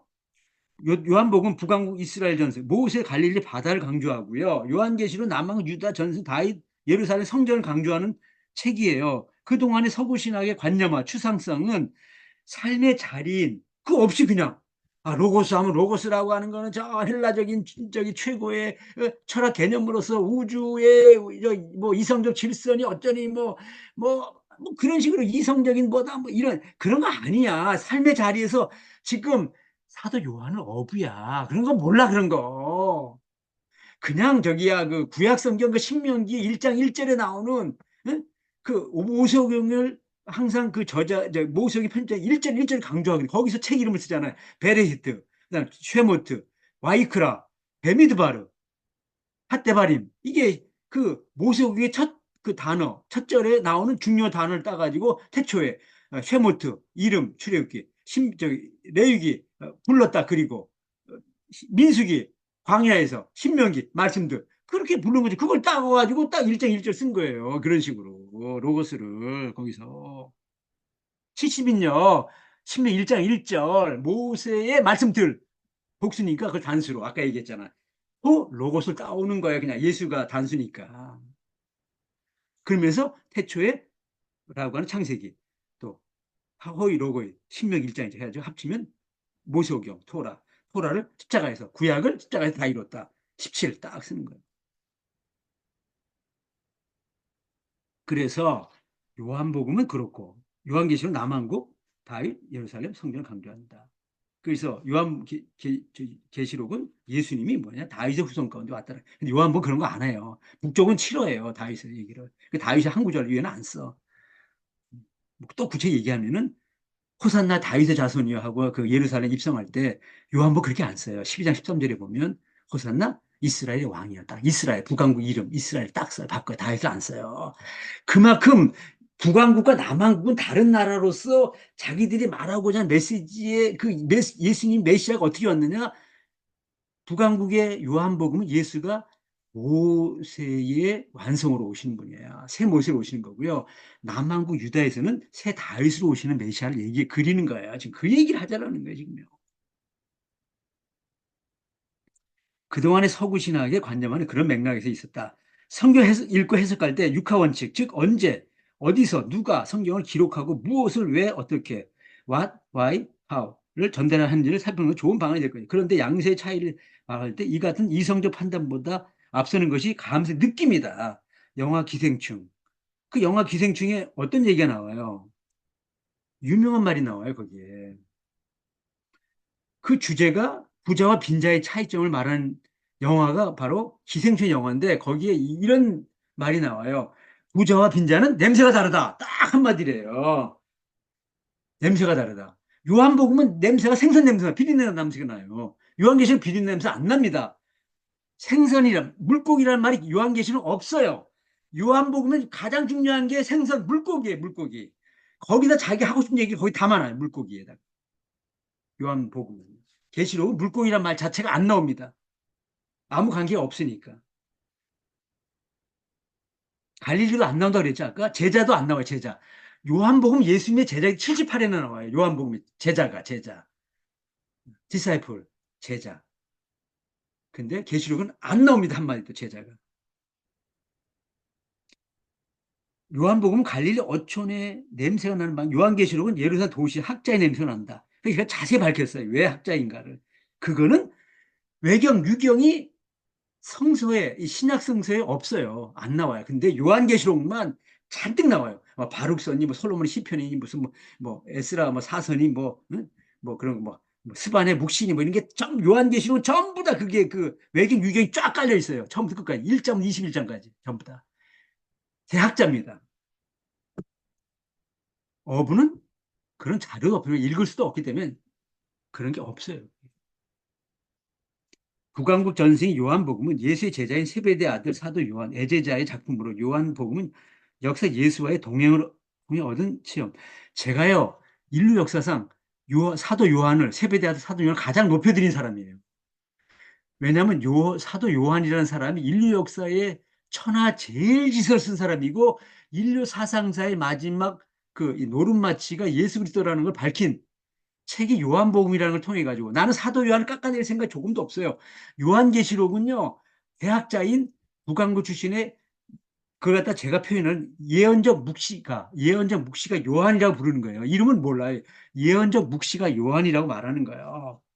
오랜 동안의 묵상과 사색 그리고 보혜사 성령의 기억나게 하심 15장 26절 통해 예수에 대한 회고록 또는 사모곡의 형태를 지닌 경험의 산물이다. 그 동사문체, 경험한 사람은 동사문체를 써요. 학자는 명사문체를 쓰는 거예요. 그래서 요한복음과 요한계시록 문체가 달라요. 그래서 요한복음은 879절이에요. 계시록은 404절이에요. 반도 안 됩니다. 근데 제가 깜짝 놀란 게 있었어요. 계시록 처음부터 끝까지 읽어보다 다 읽어봤더니 제가 야 계시록은 왜 이렇게 요한복음보다 기냐? 계시록이 더 길다고 생각한 거예요. 근데 반도 안 돼. 404절이야. 여기 879절이거든요. 근데 왜 그런가 했더니 명사문체이기 때문에 읽기 힘든 거예요. 아, 읽기 힘들어요. 계시록은요. 명사문체이기 때문에.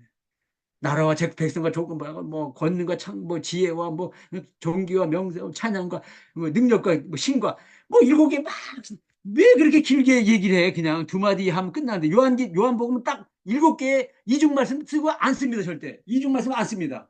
여기는 뭐 삼주 뭐 명사 세 번, 명사 네 번, 명사 다섯 번, 명 일곱 번 계속적으로 길게 늘어지는 그 문체가 완전히 다른 거죠. 그런 문체를 안 써요. 명사 문체를. 이에 반해 남방전세 요한계시록은 기본적으로 갈릴리 바다와 아무 관계가 없는 예루살렘 제자와도 아무 관계가 없어요. 삶의 자리로 하는 그런 말 자체가 없어요. 갈릴리란 말도 안 나오고 사마리아 말도 안 나오고 제자들 말도 안 나오고 물고기도 안 나오고 다 안 나와요. 삶의 자리로는 학자의 학문의 산물 명사문체다. 그는 예루살렘 성전 파괴 이후 소아시로 건너가 활동한 예언자 그룹의 학자로서 구약 성경만이 아니라 외경과 유경에 이르는 학문을 섭렵한 대학자입니다. 구약 성경을 인용할 때 어떻게 인용하는 줄 아세요?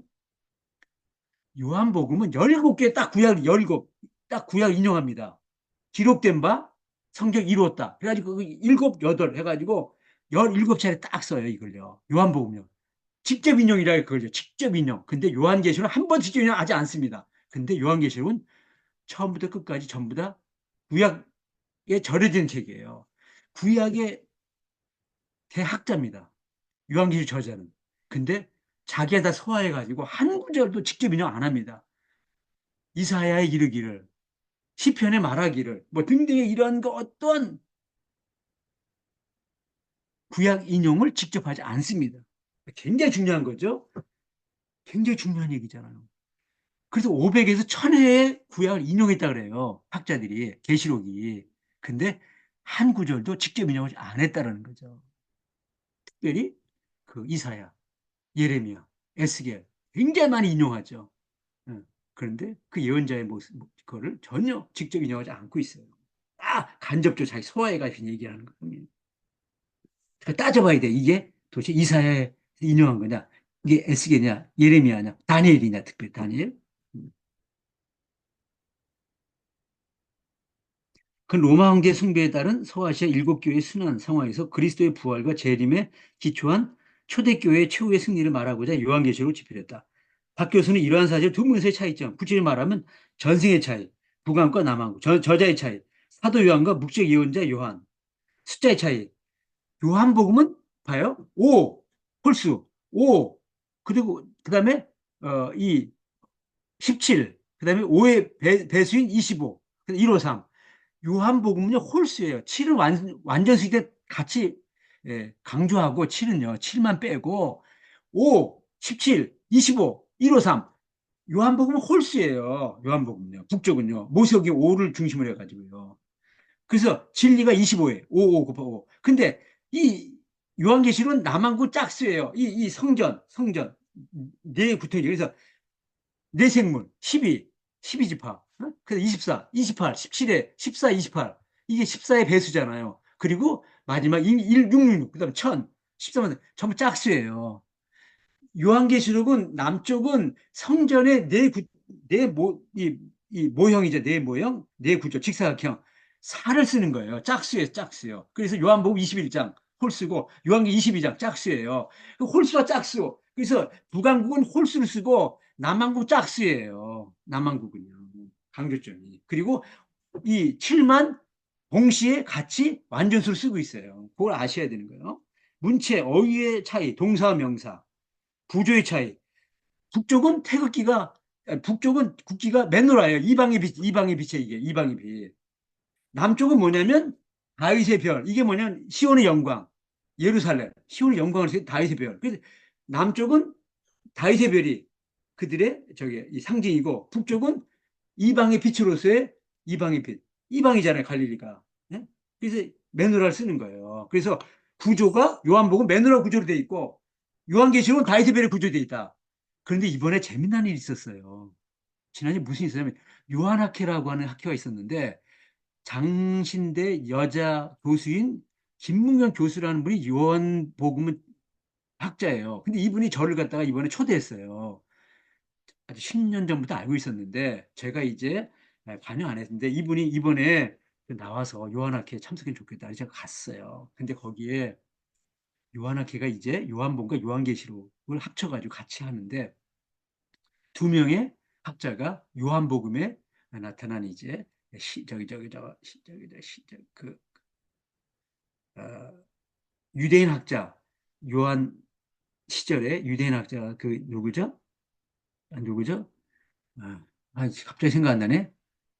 학자 무슨 필로 요한복음과 필로에 관련된 두 분이 이제 그걸 발표를 했어요. 그리고 또 이제 계시록은 두 학자가 또 발표했는데 주로 이제 쿰란문서와 요한계시록 관련된 했는데 제가 진짜 하고 싶은 얘기가 얼마나 많겠어요. 근데 처음에 간 사람이 거기서 얘기하는 게 주제 넘어가서 제가 한마디도 얘기 안 했어요. 그래고 났더니 그 김 교수라는 분이 왜 얘기 안 하냐 그러면 다음에 그 요한 복음에 관련돼서 아니면 요한에 관련돼서 이제 그 발표하라고 그리고 이제 그 영어로 된 것도 논문도 좀 발표하라고 해서 알겠다고 했는데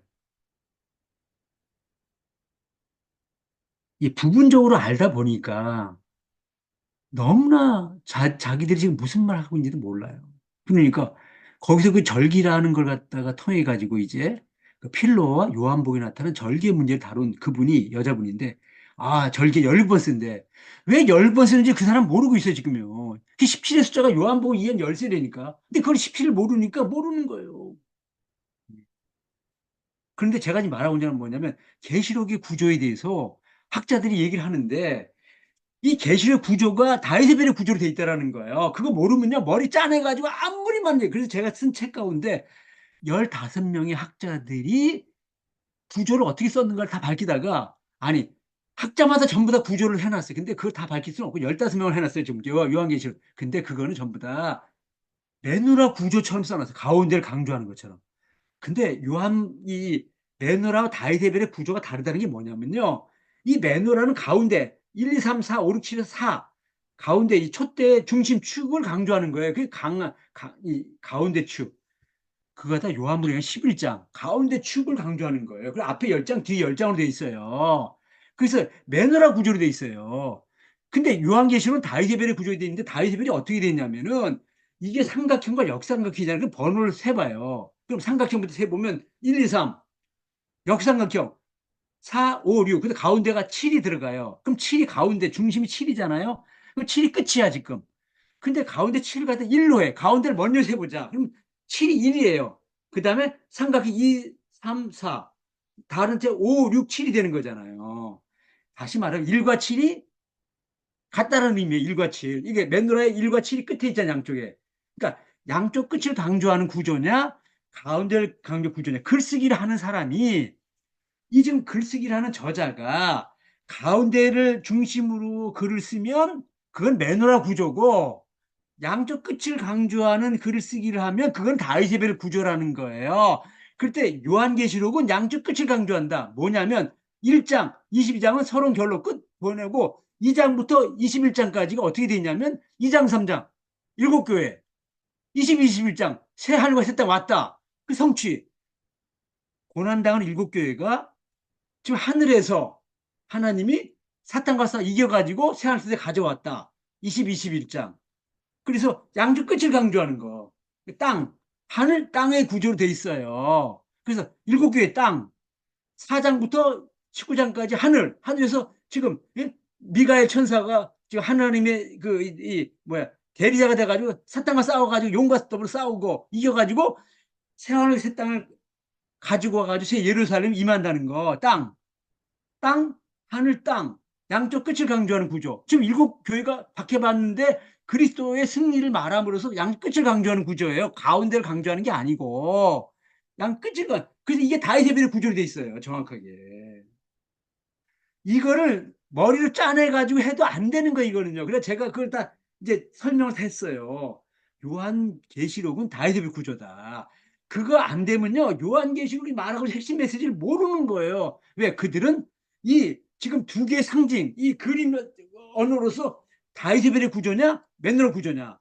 북왕국은 요한복음, 다이세 이 메노라의 구조, 북왕국, 이방의 비주얼의 메노라의 구조.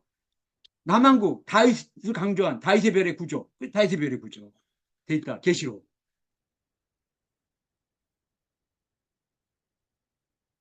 제가 다음에 거기 가서 발표하라 그럴 때 제가요 요한복음과 요한에 나타난 숫자의 차이에 대해서 얘기하려고 그래요.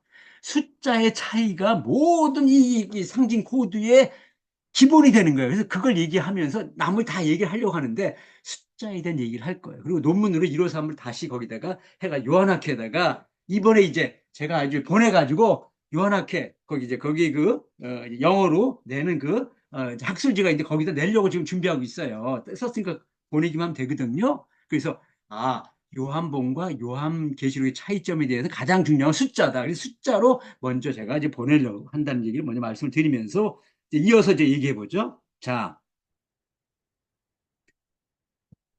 박 교수는 이러한 사실을 두 문서의 차이점, 전승의 차이, 저자의 차이, 숫자의 차이, 문체의 차이, 동사, 구조의 차이, 구약 인용의 차이. 아까 얘기했잖아요.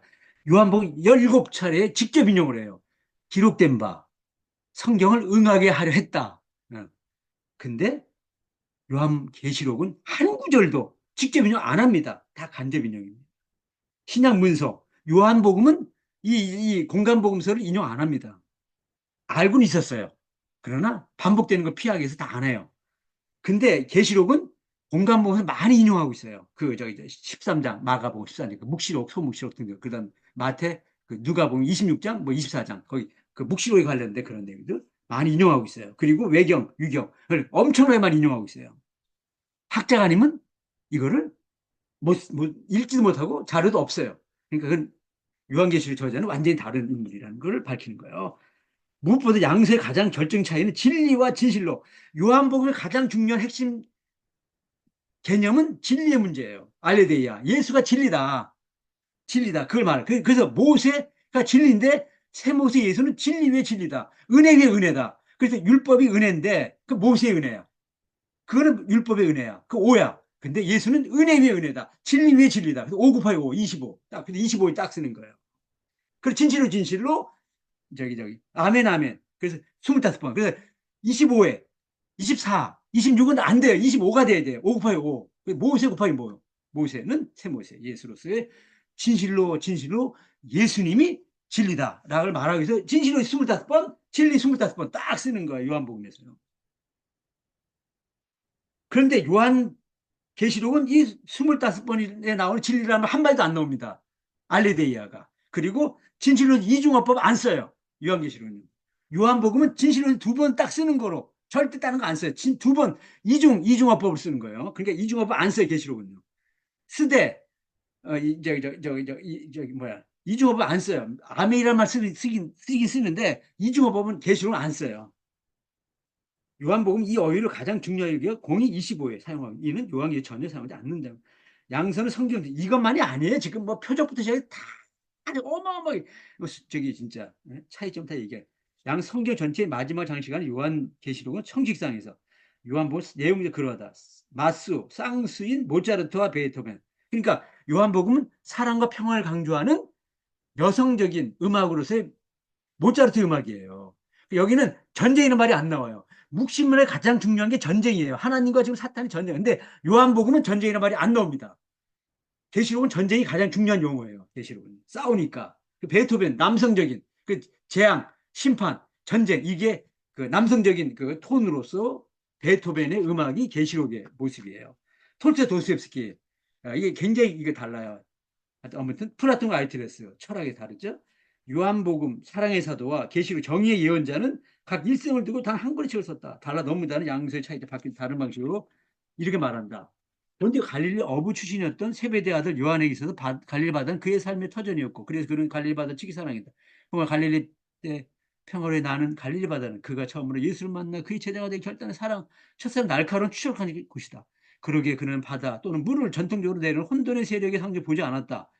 요한복음에서 바다를 부정적 의미로 쓰인 거의 찾아볼 수 없다. 무광전통의 요한복음 한마디로 갈릴리 해변을 만난 첫사랑 예수와의 첫사랑의 그림을 노래한 회고록의 사목이다. 반면에 요한의 저자인 묵시적 예언자 요한은 예수와 제자가 만난 갈릴리 바다와는 아무 관계가 없는 제자라 만난 갈릴리도 안 나오고 물고기도 안 나와요. 그런 말이 안 나옵니다. 요한계시록은 연구해 보면 그는 유대인의 삶과 신화 중 예루살렘 성전 관련해서 제사장 그룹의 사랑을 보인다. 그런 어느 날. 그래서 요한계시록의 가장 중요한 책은 에스겔이에요. 또 하나는 묵시문설의 다니엘서입니다. 이 두 권. 네. 그래서 이게 이 성전을 잘 알아야 돼요. 근데 요한복음에는 성전에 관련된 얘기는 거의 없어요. 네. 요한계시록 성전 모르면 요한계시록 이해할 수가 없어요. 성전. 근데 제가 에스겔 전공이에요. 요한계시 저자가 에스겔을 가장 중요시 여겼어요. 그래서 요한계시록 이해하기 굉장히 쉽습니다. 그리고 저는 묵시문학을 연구했어요. 이 에스겔의 그 38, 39장이 묵시문서예요. 38, 39장. 마구이단 곡. 그런데 묵시문을 연구한 사람. 그래서 이 요한계시 이야기가 굉장히 편했습니다. 저는요. 왜 묵시문을 연구한 사람이고 이 에스겔 전공한 사람이기 때문에. 근데 그 책이 바로 요한계시록이에요. 요한계시록. 그 연구 그는 유대인의 삶과 신앙의 중심인 예루살렘 성전과 관련해서 살아온 제사장 그룹의 사람을 보인다. 그런 어느 날 로마 군대의 시온 성전이 무참히 파괴돼 버렸다. 그때 그가 받은 충격은 그 일생을 저버는 견리사건이다. 그 후 그는 제퍼라 유대인이 되어 소아시아로 이주했다. 여러분 예루살렘 성전 얘기할 때 요한복음은 옛날에 성전이 있었던 얘기의 성전이에요. 요한계시록은 성전을 말하는 게 아니에요. 그건 하늘의 성전을 말하는 거예요. 달라요. 성전을 말할 때에 요한복음 예수 당시에 성전이 있었어요. 근데 그게 70년, A 70년, 40년 후에 성전이 무너지잖아요. 로마 제국에 의해서 파괴되잖아요. 그러니까 성전이 있는 거예요. 그거는요, 직접. 근데 요한계시로 말하는 성전은 없어요. 지금 이후에. 그 이 사람 말은 하늘 성전 예루살렘 말하는 거예요, 지금요. 근데 이 사람 성전 보고 자란 사람이라 이 사람은. 그러니까 성전을 잘 알죠. 그 성전 지금 없어요. 그러니까 지금 요한계 말하는 성전은 하늘 성전을 말하는 거지. 요한복이 말하는 구체적인 예루살렘 성전을 말하는 게 아니에요. 그걸 아셔야 돼요, 여러분들이. 성전 파괴를 보고 나서 여기 터키 땅으로 갔어요. 그는 디아스포라 유대인이 되어서 이주했어요. 그리고 로마 황제 기도 박힌 후에 지중해 작은 섬 반모섬에서 깊은 묵상에 잠겼다는 거죠. 여러분 밤못에 갔는지 안 갔는지도 몰라요. 이게 학문적으로 굉장히 의미가 있어요. 왜냐하면 이거는 묵시문학적 의도가 있었다라는 거예요. 왜냐하면 밤모섬이요 유배지가 아니에요. 근데 그가 거기에 갔을 수도 있어. 그러니까 모르는 거예요 지금요. 근데 밤모섬에서 갔든지 안 갔든지 해석에는 아무 관계가 없어요 이거는요. 근데 제가 밤모섬에 갔다 왔어요. 근데 밤모섬이 사도 요한이 저기 이 요한계시 썼고 그 계시록에 그 나오는 밤모가 여기니까 밤모섬 이거에서 거기다 저기 사도 요한을 갖다 많이 해놨어요. 응? 저 근데 우리가 그거는 계시록 해석에 아무 문제가 없어요. 아무 관계가 없어요. 계시록 해석에는요. 그런 그에게 바다는 여러분 반모섬에 지금 있다고 할 때 그 반모섬이라고 하는 그 예를 들어서 그 물은 어떤 의미일까? 부정적 의미예요. 그거는요. 사도 요한은 지금 물은 부정적 의미가 아니에요. 바다는 굉장히 중요한 거예요. 다 이렇게 얘기하지만 근데 요한복음에서 바다는 부정적 의미예요. 어떻게 부정 의미냐? 거기 저기 용이 올라오고 음녀가 앉아 있고 새하늘과 새 땅이 오면 바다는 없어져야 될 거예요. 없어져야 될 것이에요. 바다는요.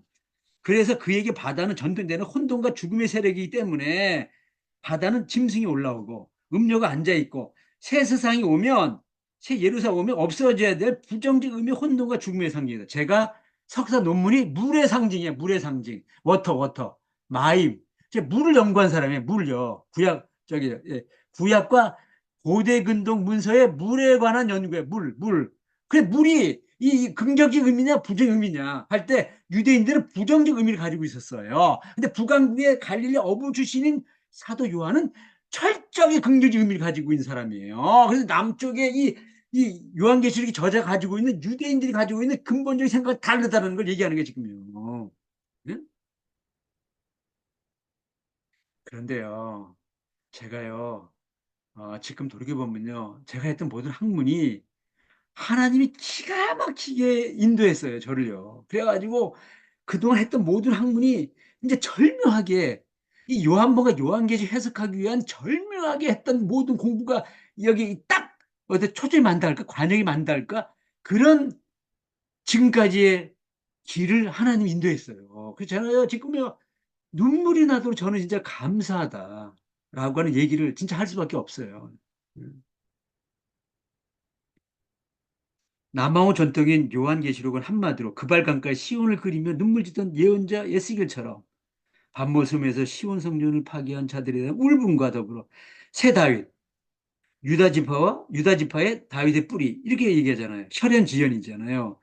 왜 요한복음은 혈연 지연으로서의 유다 땅 베들레헴 다윗 후손가 왔다는 마태와 누가와의 그 복음서와 그렇게 얘기하지 않느냐? 없어요.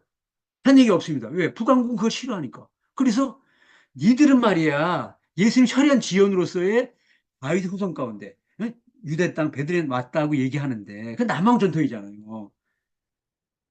예수님은 하늘의 땅으로 내려왔어 그냥. 땅에서 나심이 아니라 하늘에서 오심을 얘기하는 거예요. 성육신. 왜 그러냐? 우리는 북왕국이야. 니들이 말하는 그런 식으로 예수님의 일대기를 그리지를 않아 우리는. 이런 걸 알아야 지금 왜 요한복음에는 예수님의 탄생 얘기가 없느냐를 아는 거예요. 북쪽 사람이기 때문에 남한국의 그 지연과 혈연으로서의 유다 지파의 다윗 후손으로 왔다는 얘기를 안 합니다. 근데 이 요한계시록은 유다 지파 다윗 후손으로 왔다라는 걸 얘기를 하는 거예요. 결정적 기독론적 차이예요. 그래서 마가복음이 북왕국인데 마가복음 뭐냐? 예수 탄생 얘기를 안 하면서 나이 30세 때 예수님이 갈릴리 오셔서 하면서 탄생 얘기 없어요. 북왕국의 전통이 두 책. 마가복음과 요한복음만 없는 거예요. 지금. 갈릴리에서 만나자. 마가복음은 마지막 끝에 갈릴리 시작 갈릴리로 끝나는 거. 그게 바로 마가복음이잖아요. 요한복음도 마찬가지예요. 모든 그 시작은 예로 시작하는데 끝은 갈릴리 끝나 갈릴리 지향적 복음서로 끝나요. 모든 게 갈릴리 지향적 복음. 오중 하강 구조. 그 내려가는 거. 갈릴리가 내려가는 낮은 곳에 있는 자리잖아요. 갈릴리. 갈릴리를 중심적 복음서로 되는 거예요. 그래서 학자들이 연구했잖아요. 요한복음이 예루살렘 중심적 복음서냐 갈릴리 중심적 복음서냐 싸웠는데 오중 하강 구조를 통해서 요한복음은 갈릴리 지향적 복음서라 딱 결론 내리죠 제가요. 갈릴리 지향적 복음서 오중 하강 구조 를 통해서 갈릴리 지향적 복음서. 오중 하강 구조 를 통해서 갈릴리 지향적 복음서. 오중 하강 구조 를 통해서 갈릴리 지향적 복음서. 오중 하강 구조 를 통해서 갈릴리 지향적 복음서. 오중 하강 구조 를 통해서 갈릴리 지향적 복음서. 오중 하강 구조 를 통해서 갈릴리 지향적 복음서. 갈릴리 끝난다는 거예요.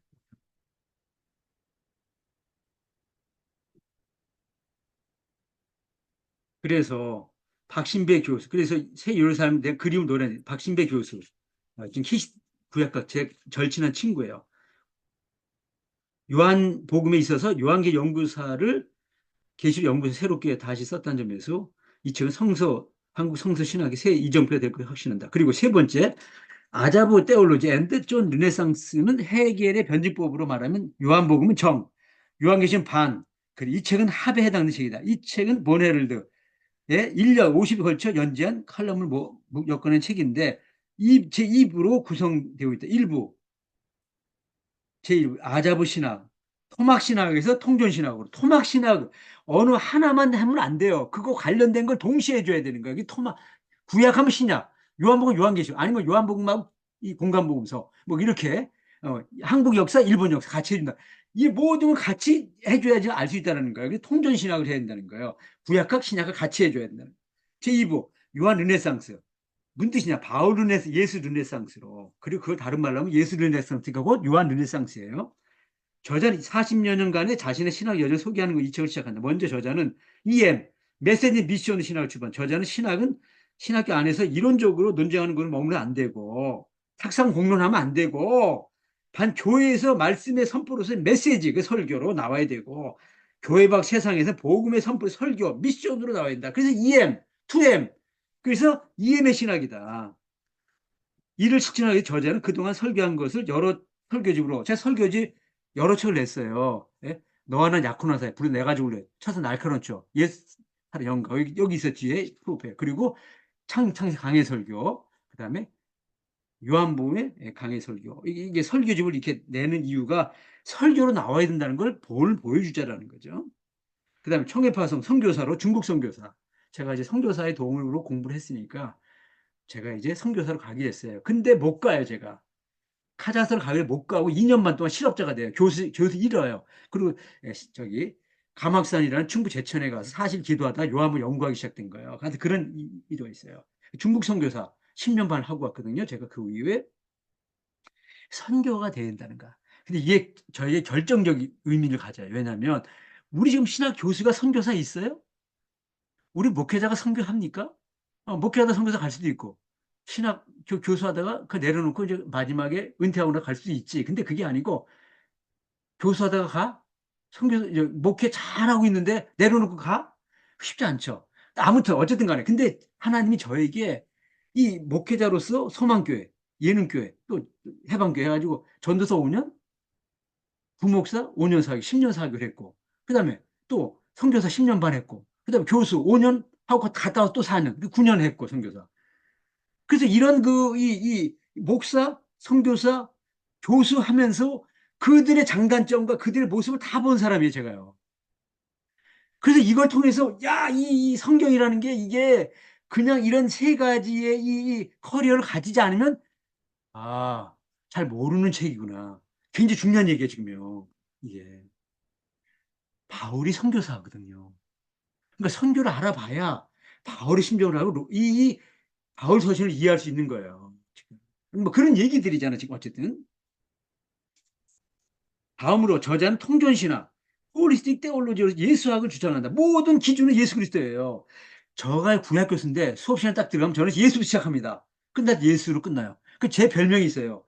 예수로 시작해서 예수로 끝나는 교수. 이걸 갖다 트집 잡아가지고 제 옆에 있는 구약학 교수가 저를 이단으로 정지했잖아요. 이 구약학 교수가 수업 시간에 예수와 신약성 얘기하느냐는 거예요. 그 제가 반론 제기했잖아요. 예수와 신약성 얘기하는 구약학 교수는 구약학 교수가 아니라 유대교 랍비입니다. 유대교 랍비는 신약을 얘기 안 해요. 구약만 얘기하지. 아니, 구약학 교수가 신약을 얘기해야만이 구약인 거예요. 신약을 얘기하는 구약은 구약이 아니에요. 그건 탄악이라고 불러요. 탄악. 유대교 경전을 탄악이라고 그래요. 토라, 네빈, 케투미. 거기다 A자를 붙여가지고 TNK, A자, 탄악. 구약 교수가 예수와 신약 성경을 얘기하지 않는 구약만을 얘기하는 가르치는 교수는 구약학 교수가 아니라 한학학 교수예요. 유대교 납비입니다. 그 얘기 딱 하는 순간 이 사람이 나도 신약도 하고 요한복음 얘기한다고 막 떠들고 앉아 있어 나도 그 교수가 나중에 미친놈이죠. 그러다가 이제 결국 내가 은퇴 가까우니 너하고 싸우지 않겠다고 나온 거예요, 그냥. 예? 내 옆에 있는 교수, 구약과 교수라는 친구가 무식한 거예요, 그냥. 예? 구약이라는 건 신약이 있으니까 구약이라 부른 거예요. 신약이 없을 때 구약이라 부르지 않아요. 구약 성경이라고 부르지 않고 유대인들은 뭐냐? 구약만 있기 때문에 그거 다 저기라 타낙이라 부르는 거예요. 타낙. 예? 유대교 경전 타낙이라 부르는 거잖아요. 그 배경 이미 언급한 가불로 이후 신약 성서 신학이 구약과 신약 부분에 그리스도 중심주의가 그리스도를 말하는 전부 다. 여러분, 이 대우주와 일곱 개의 그 성막이 다 예수 그리스도를 말하자는 거예요. 그거 다 요한복음 14, 6절로 제가 다 설명하는 거예요. 전부 예수 그리스도를 말하는 건데, 이 지금 구약을 잘 모르면서 신약에 요한복음 떠들고 앉아 있어 봐야, 그거는 지금 해석이 잘 안 되는 거예요. 일곱 상징 코드가 전부 다 예수 그리스도를 말하자는 거 전부 다. 근데 예수 그리스도를 모르니까 예수 그리스도를 단련돼 있으니까 희미한 거야. 불트만 전혀 몰라서 이걸 일곱 상대 코드를 전혀. 처음에 끝까지 다 그 해석을 하는 거예요. 그거로 이거 상대 코드래요 지금. 그리스도 중심주의가 헤매져. 그러니까 이 불트만의 책 읽고 나면요 예수 그리스도가 안 보여. 희미해져. 뭘 말하는 걸 모르겠어요 도대체가.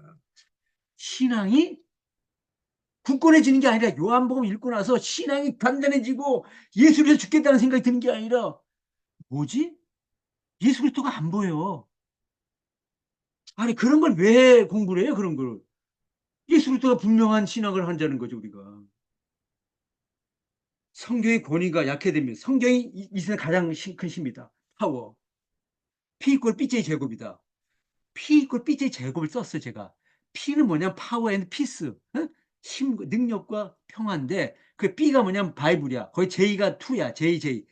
요한복음과 지저스와 요한 존. 그래서 그 J2 해가지고 그 E 이퀄 MC 제곱.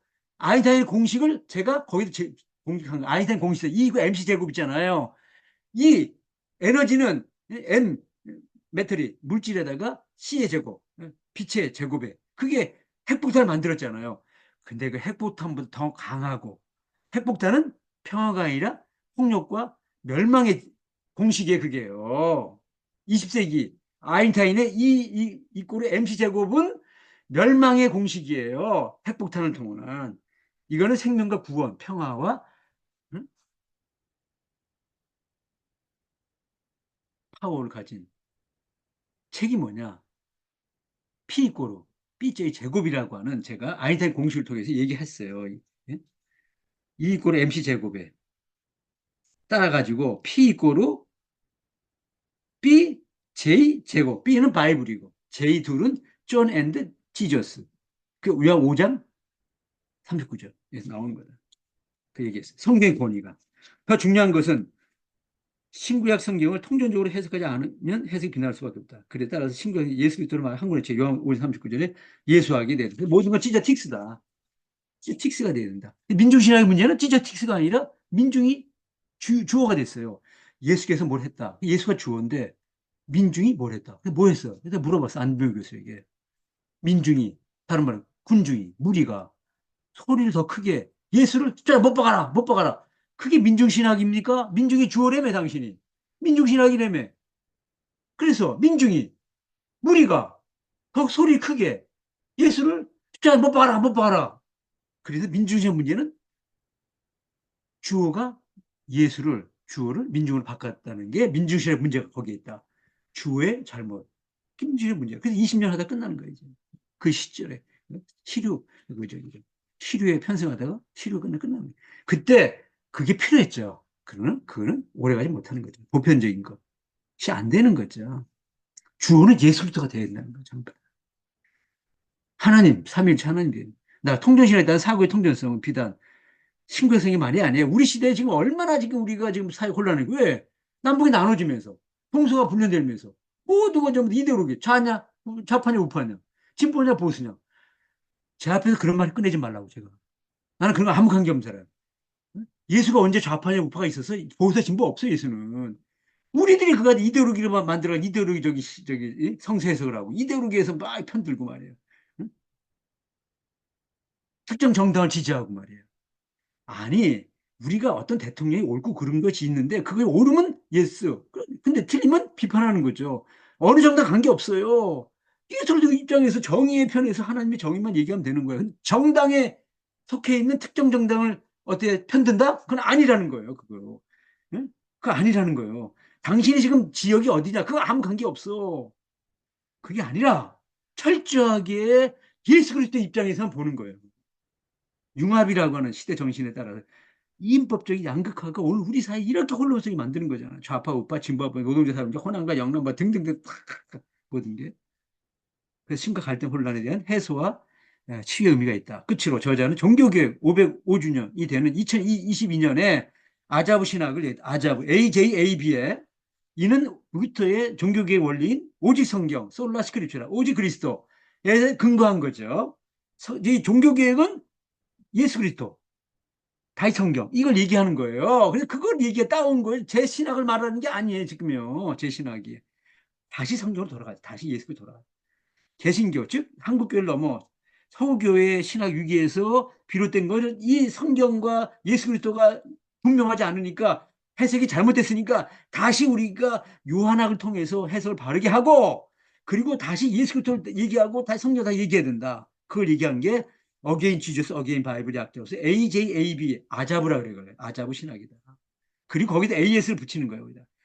그 배경에는 개신교회 즉 한국교회를 넘어 서구교회의 신학 위기에서 비롯되었다. 이를 해결하기 위해 루터에 근거한 바울 르네상스에서 예수에 근거한 복음서, 특히 요한복음에 의한 요한 르네상스의 필요성을 역설했다. 이를 위해 저자는 이미 언급한 요한복 연극 권위자인 뿔트만의 신학이 왜 철저히 빗나갔는가를 말했고 뿔트만 이어 저자는 요한복음 연구에 이름을 올린 한국학자들을 차례 비판하는데 다섯 유영모, 고을 김용, 민주신학자 김진호 목사, 그래서 안병무의 제자 김진호 목사가 급진적 자유주의자라는 요한복음 책을 썼어요. 근데 그걸 철저히 빗나갔다는 거. 그 빛나 얘기야. 그럼 마지막으로 요한 문헌에 속하는 요한 1, 2, 3서를 언급했어요. 이 책에서. 마지막 세 번째 책에서. 그리고 저자는 2025년에 시작되기 직전 24년 작년 말에 올해죠. 이제 작년 말에가 올해부터 다시 예수, 다시 성경을 말하는 아자부 신학을 넘어 한국교회 재붕 어게인 1907년을 위한 운동 차원으로서 다시 성령 어게인 스피릿을 첨가해서 AJABAS라고 하는 아자바스 운동 그 선교회를 제가 조직하고 선교를 지금 선교비를 갖다가 여기저기 좀 많이 보내면서 아자 운동을 좀 하고 있어요. 그리고 제가 책 쓰느라고 그냥 못했는데 내년부터 아자바스 운동을 본격적으로 이제 여기 이제 제가 이제 학무적으로 거의 다 이렇게 했으니까 또 이제 아마존도 이렇게 영어책도 이렇게 냈으니까 드디어 이제 아자바스 운동을 전 세계에 이제 펼칠 것이다. 라는 것으로 이 책을 마무리했다라는 것. 그러면서 저의 여기 양력